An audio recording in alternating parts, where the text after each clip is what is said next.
Bonjour. Aujourd'hui, nous allons voir le sujet du verbe. Dans une phrase, le sujet indique de qui ou de quoi on parle. Il répond à la question qui est-ce qui ou qu'est-ce qui. À titre d'exemple, les élèves apprennent leurs leçons. Qui est-ce qui apprend les leçons? Ce sont les élèves.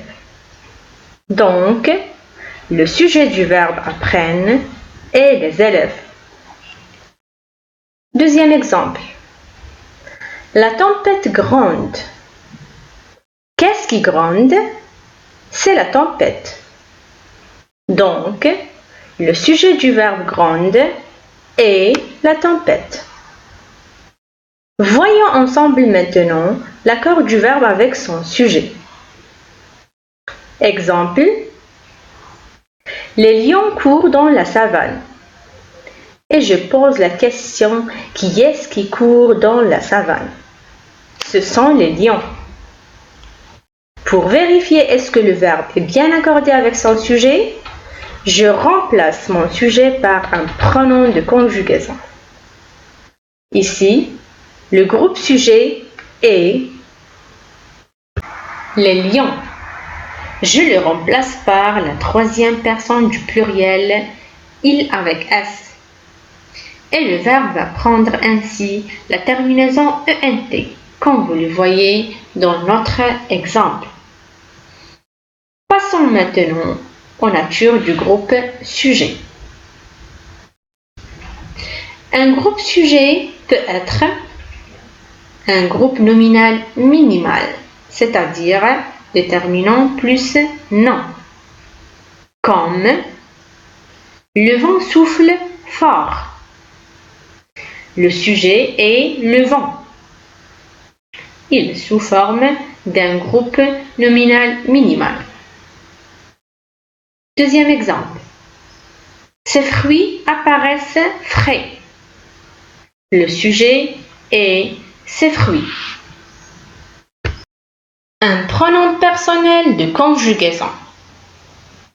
Comme il lave son visage. Qui est-ce qui lave son visage? C'est il.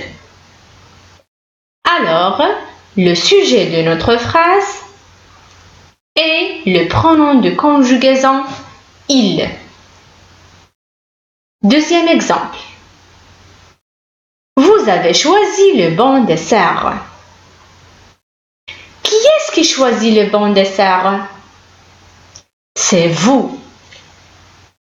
Donc, le sujet de notre phrase est le pronom personnel de conjugaison vous. Un nom propre. Comme Sarah coiffe ses cheveux. Qui est-ce qui coiffe ses cheveux? C'est Sarah. Alors, le sujet de notre phrase est Sarah. Deuxième exemple. Rabat est la capitale du Maroc. Qui est-ce qui est la capitale du Maroc? C'est Rabat. Alors, le sujet de notre phrase est le nom propre Rabat. Ici, nous apercevons bien les majuscules qui marquent les noms propres. Et pour finir, le groupe sujet peut être aussi un groupe infinitif. Exemple, dormir est bon pour la santé. Comme vous voyez, le groupe sujet est un infinitif, le verbe dormir. Deuxième exemple, mentir est une mauvaise habitude. Le sujet est mentir. Troisième phrase, partir en vacances plaît toujours. Comme vous voyez, donc, le groupe sujet ici est un groupe de mots qui commence par un infinitif. Dernier exemple, rigoler en classe énerve le professeur. Le sujet est rigoler en classe. À bientôt les élèves avec une autre leçon.